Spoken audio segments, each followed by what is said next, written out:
ദേടാ പീയൂസേ പെറ്റു. ചേട്ടത്തി ഇങ്ങോട്ട് ആരെങ്കിലും വന്നായിരുന്നോ? ഇങ്ങോട്ടോ? ആ ഒരാൾ ഇറക്കിറങ്ങി പോണോണ്ട് ഈ ഭാഗത്ത് വേറെ വരാനാ? ചോദിച്ചു നോക്കായിരുന്നില്ലേ? വിളിച്ചിട്ട് നിന്നില്ലെന്നേ. വീട്ടിലേക്ക് ആരും വന്നിട്ടില്ല. ഇനി പട്ടികളെ കണ്ട് പേടിച്ചിട്ടാണോ? കാണാൻ എങ്ങനെയിരിക്കും? ഒരു 10 മീറ്റർ അപ്പുറത്ത് തന്നെ ഞാൻ കണ്ടത്. പിന്നെ അവൾ ഓടിയപ്പോഴാണല്ലോ സംശയം തുടങ്ങിയത്.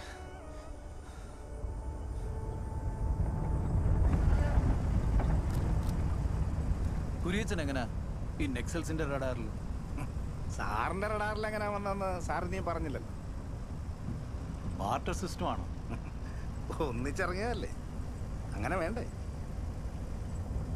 ഞാൻ നന്നായി ചിരിക്കും പാപ്പച്ച, സോഫ്റ്റായി സംസാരിക്കും. അമ്മച്ചി പഠിപ്പിച്ചതാ.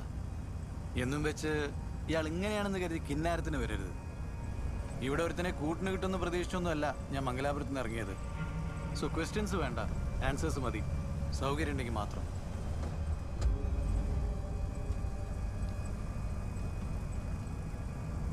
സർവീസിലിരുന്ന കാലം മുഴുവൻ ഞാൻ ആഗ്രഹിച്ചതാ കുര്യച്ചനൊന്ന് പെട്ട് കാണാൻ.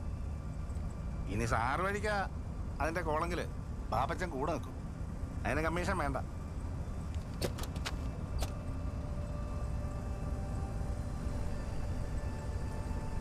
മൂന്നാല് ജില്ലകളിലായിട്ട് എസ്റ്റേറ്റും സ്വത്തും ഒക്കെ ഉണ്ട് കുര്യച്ചന്. ആ വകുപ്പിലായിരിക്കും നക്സൽസ് പിന്നാലെ കൂടിയെന്നാ ആദ്യം കരുതി അല്ലേ? സാറ് കക്കയം പോലീസ് ക്യാമ്പ് കേട്ട് കാണുമല്ലോ അല്ലേ? തായ്ശ്ശേരി പോലീസ് സ്റ്റേഷൻ ആക്രമണം നടന്ന കാലത്ത് കുര്യച്ചൻ്റെ കുറെ അടുപ്പക്കാർ ക്യാമ്പ് ഡ്യൂട്ടിയിലുണ്ടായിരുന്നു. നാട്ടിലെ കുന്തീരടി മടുക്കുമ്പോൾ കുര്യച്ചൻ ഇടയ്ക്കേക്ക് അങ്ങോട്ടില്ല, ഒരു പട്ടിയും കൊണ്ട്. കുറെ പേരന്ന് നക്സൽ ലേബൽ അകത്തായിരുന്നല്ലോ. ഉരുട്ടി പദം വരുമ്പോൾ ഒരു സമയം ഒരാളെ വെച്ച് ഒരു മുറിയിലോട്ട് കയറ്റിവിടും.